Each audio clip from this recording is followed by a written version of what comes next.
आवाका हा त्यांच्या व्यक्तिमत्वामध्ये होता। सर्व महाराष्ट्रामध्ये राजकीय देखील फार मोठी एक भरगच्च अशा स्वरूपाची कारकीर्द त्यांची राहिली, भरीव स्वरूपाचं योगदान त्यांचं राहिलं। थेट त्रिपुराच्या राष्ट्रपतीपर्यंत ही त्यांची सेवा आणि त्यांच्या एकंदरीत कारकिर्दीचा जो आयाम आहे हा वाढत्या चंद्रासारखा हा वाढत वाढत गेला आणि त्याचा शीतल प्रकाश हा सर्वांना मिळाला। 3 ऑटोनॉमस विद्यापीठ, अनेक संस्था, अनेक महाविद्यालय, अभियांत्रिकी असतील, वैद्यकीय असतील, इतरही शैक्षणिक जे असतील ते उपक्रम हे त्यांच्या समर्थ अशा स्वरूपाच्या योगदानाच्या माध्यमातून, कर्तृत्वाच्या माध्यमातून, नेतृत्वाच्या माध्यमातून उभे राहिले।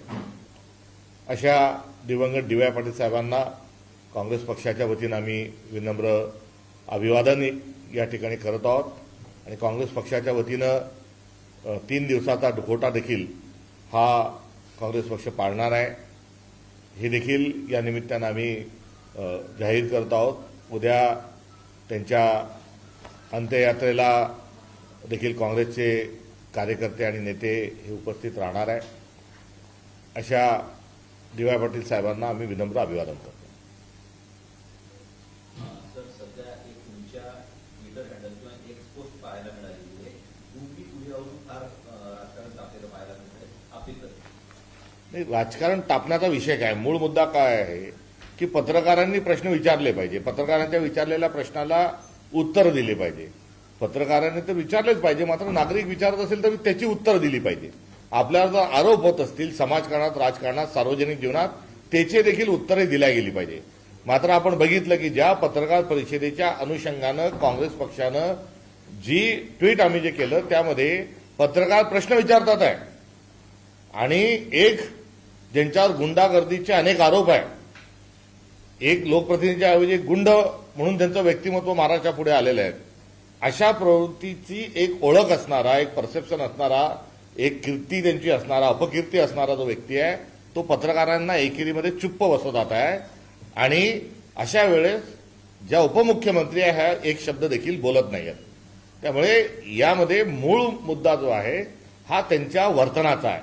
जर उपमुख्यमंत्री पदावरची व्यक्ती जर पत्रकारांचे प्रश्न घेत नाही आणि उपमुख्यमंत्री पदावरील व्यक्ती एक आमदाराला ज्यांच्या प्रतिमेच्या अनुषंगाने आधीच सांगितलं त्यांना त्यांच्याकरवी पत्रकारांना चूप बसवतात, हे लोकशाहीला आणि एकंदरीत समाज जीवनाला अशोभनीय आहे। अशा वेळेस हाताची घडी तोंडावर बोट ठेवणं म्हणजे चूप बसणं आणि त्याची भूमिका ही त्यांनी त्या ठिकाणी निभावल्याच्या अनुषंगानं गुंगी गुडिया हा शब्दप्रयोग त्या ठिकाणी केलेला आहे। गुंगी गुडिया ही शिवी आहे का, गुंगी गुडिया हा अपशब्द आहे का, गुंगी गुडिया हा काही अनपार्लमेंटरी विषय आहे का, नाही, हे एक वर्णन आहे आणि ते वर्णन जसं तो शब्द आहे अगदी तशा स्वरूपामध्ये हा उपमुख्यमंत्री यांच्यावर तो अत्यंत व्यवस्थित पद्धतीने बसलाय। ते अनेक विषयावर बोलत नाहीत। अजितदादा पवार यांचा झालेला अपघात, त्या अपघाताची चौकशी का होत नाही त्यावर त्या बोलत नाहीत।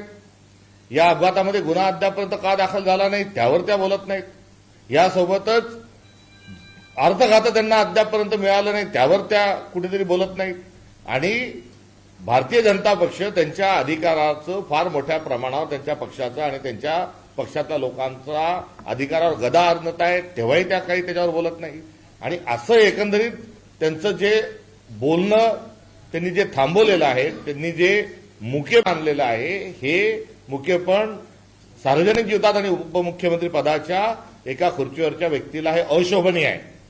कुठे अजितदादांसारखा खमक्या नेता, त्यांच्यासोबत काँग्रेसची मतभिन्नता होती, मतभेद होती, वैचारिक स्वरूपाच्या काही आमचा त्यांचा संघर्षही कुठे होता, मात्र त्यांच्या नेतृत्वाच्या अनुषंगानं कुठली शंका उपस्थित राहू शकत नाही आणि अशा एका बाणेदार आणि एकदा परखड माणसाच्या पक्षाचं नेतृत्व करत असणारी व्यक्ती जर काहीच बोलत नाही तर त्यांचं केलेलं काँग्रेस पक्षाने वर्णन जे आहे ते अत्यंत योग्य आहे। या आमच्या टीकेला त्यांनी समजून घ्यावं, त्याच्यावर कुठेही गोंधळ करण्याचा आणि सर्वांनी त्याच्यावर कुठेही आम्हाला शहाणपणा शिकवण्याची कुठेही आवश्यकता नाही। मला हेही या निमित्तानं सांगायचं आहे की जेव्हा टीका होते तेव्हा सकारात्मक बघितली पाहिजे. इंदिरा गांधींनाही गुंगी गुडिया एका काळामध्ये म्हटलं गेलं आणि इंदिरा गांधी गुंगी गुडिया नाही, त्याच इंदिरा गांधींनी त्यांच्या कर्तृत्वातून त्या टीकेला उत्तर देत असताना थेट अटल बिहारी वाजपेयी सारख्या माणसालाही त्यांना दुर्गा म्हणावं लागलं. त्यामुळे इंदिरा गांधी ह्या भारताच्या एक लोह पंतप्रधान, एक अत्यंत परखड पंतप्रधान, धाडसी पंतप्रधान अशा स्वरूपाची एक भूमिका आणि एक प्रतिमा ही इंदिरा गांधींची तयार झाली आहे. ती प्रतिमा काही कोणती ती एजन्सी, काही ते गुलाबी रंग वापरणारे जी काही एजन्सी राष्ट्रवादीने मधल्या काळात लावली होती, आरोरा का फरोरा, त्याच्या एजन्सीनी तयार केलेले नाही. ही इंदिरा गांधीच्या कर्तृत्वाने इंदिरा गांधींची एक प्रतिमा ही अत्यंत कणखर अशा स्वरूपाची तयार झाली आहे. आज आम्ही सुचित्राताईंना टीकेच्या माध्यमातून कुठे गुंगीगुड्या म्हटलं असेल तर त्यांनी दुर्गाय साबित करावं आणि दुर्गाय साबित करण्यासाठी त्यांनी काय करावं तर दुर्गाय सिद्ध करण्याकरता ताबडतोब अर्थघात स्वतःच्या कडे घ्यावं, स्वतःच्या पक्षाकडे घ्यावं. त्यांनी ताबडतोब अपघाताचा जो शोध आहे तो लावल्याशिवाय मी स्वस्थ बसणार नाही हे त्यांनी सांगावं. त्यांनी ताबडतोब अजितदादांनी लाडक्या बहिणीचे जे 1,500चे अनुदान वाढून 2,100 ते 2,500 करणार होतं सांगितलं ते करावं.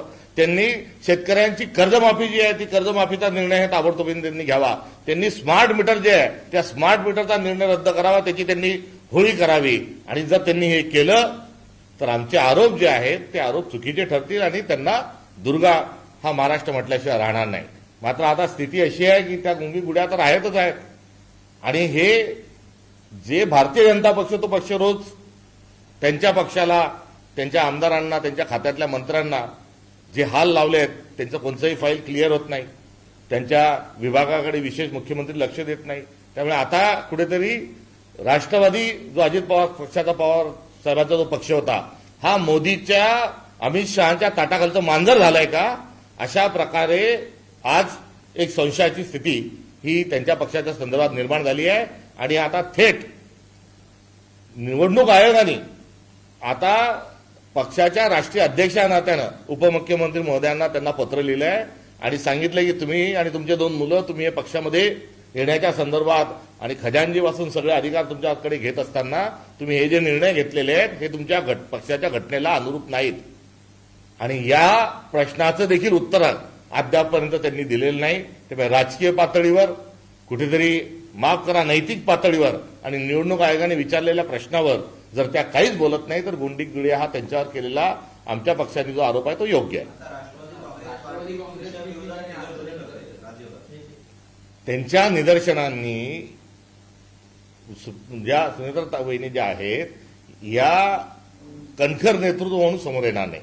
त्यांनी आमच्या कार्यालयापुढे निदर्शनं करण्याच्या ऐवजी त्यांनी बाणेदार आणि एक गाव 2 तुकडे अजितदादांच्या जी शैली होती त्यामध्ये त्यांनी निर्णय घ्यावे आणि त्यांनी तसे जर निर्णय घेतले तर आपसूक स्वरूपामध्ये आम्ही केलेल्या आरोपांना कुठेही लोकांमध्ये त्याची चर्चा होणार नाही.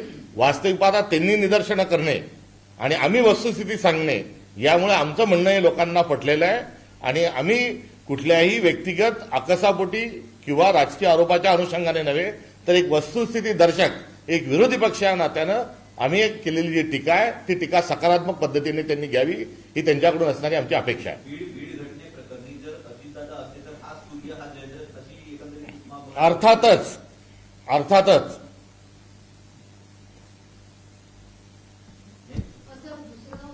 पोलीस पगारासंदर्भातला जो घोटाळा आहे त्याबद्दल देखील तुम्ही भाष्य केलं आहे. जवळपास 6,000 कोटी त्याच्यामध्ये केले आहे. गोंधळात गोंधळ असा एक चित्रपट फार पूर्वी हा प्रकाशित झाला होता. त्यांनी फार धुमाकूळ घातला. त्यातले जे विनोदी पात्र आहेत ते विनोदी पात्र आज मुख्यमंत्री, उपमुख्यमंत्री आणि मंत्रिमंडळात आहेत की काय अशा प्रकारची शंका ही कुठेतरी यायला लागली आहे. मुळात ऑनलाईन आणि डायरेक्ट खात्यामध्ये पैसे जेव्हा जमा होण्याची पद्धत आहे तेव्हा अशा पद्धतीचा भ्रष्टाचार गोळ होतच कसा हा मूलभूत प्रश्न आहे. त्यामुळे यांची नियत खराब आहे आणि नियत जी खराब आहे ती भ्रष्टाचाराची यांची नियत आहे. यांनी तिकडे अयोध्येमध्ये राम मंदिराच्या पेट्यांमधलं जे दान आहे ते कुठेतरी त्यांनी चोरलंय. सीसीटीव्हीवर धोतर टाकून टाकून त्यांनी चोऱ्या केल्या. सोनं चोरलं, चांदी चोरली, हिरे जवाहर चोरले, पैसे तिथले चोरले आणि आता तशाच पद्धतीचा दरोडा नव्हे तर चोरी ही महाराष्ट्राच्या तिजोरीवर, ट्रेझरीवर ही भारतीय जनता पक्षाने आता कुठेतरी टाकली आहे. आणि यामध्ये गृहमंत्री जे आहेत हे गृहमंत्री यामध्ये थेट स्वरूपामध्ये जबाबदार आहे. त्यांचा कुठलाही प्रशासनावर वचक नाही, त्यांची प्रशासनावर कुठल्याही पद्धतीची पकड नाही. इन्फ्रा मॅन स्वतःला म्हणून घेणारे डिझास्टर मॅन आहेत आणि अशा पद्धतीने कर्मचारी असल्याचा भास करून ऑनलाईन करत असताना खात्यामधून सरकारच्या कोट्यावधीची हजारो कोटी रुपयांची रक्कम निघणे याचाच अर्थ ते डिझास्टर मॅन आहेत असाही एकीकडे होतो. तर दुसरीकडे महाराष्ट्राचा गृह विभाग हा पांडू हवालदार चालवत आहे असं पुन्हा एकदा नव्याने या निमित्तानं कुठेतरी सिद्ध होत आहे. या प्रकरणाची थेट पाळंमुळं ही मंत्रालयाच्या 6व्या मजल्यावर आहे आणि मुख्यमंत्र्यांचा हा असणारा एकंदरीत तेही या सगळ्या प्रकरणामध्ये तेही लिप्त आहेत. असून नसल्याचा भास करणे म्हणजे 420 आहे. आता ही 420 त्यांच्या विभागात वरच्या पातळीपासून तर खालच्या पातळीपर्यंत ही कुठेतरी गेलेली आहे. मला आपल्याला पुन्हा आठवण करून द्यायची आहे की लाडक्या बहीण योजनेमध्ये पुरुषांना लाभ दिले गेले. आता लाडक्या बहिणी जसे पुरुषांना लाभ दिले गेले अगदी तशाच धर्तीवर असून नसल्याचा भास करत असताना 420 जी आहे ही गृह विभागामध्ये झाली आहे. कर्मचारी असल्याचा दाखवून बतावणी करून जर पगार काढल्या जातात, अनुदान दिलं जातात, त्याचे भत्ते जर निघतात तर आता या महाराष्ट्राच्या मुख्यमंत्र्यांनी याचं काय प्रायश्चित्त त्यांनी करावं हे एकदा महाराष्ट्राच्या जनतेसमोर जाहीर करावं. जळगावमध्ये पोलीस भरतीसाठी जे मुलं प्रॅक्टिस करत होते त्यांनी गिरीश महाजन यांना घ्यावं लागला. त्यावेळेस गिरीश महाजन त्यांना धमकी देताना महाजन म्हणाले की तुम्ही मला लोकशाही मराठी ऐका, पहा, जागरूक रहा.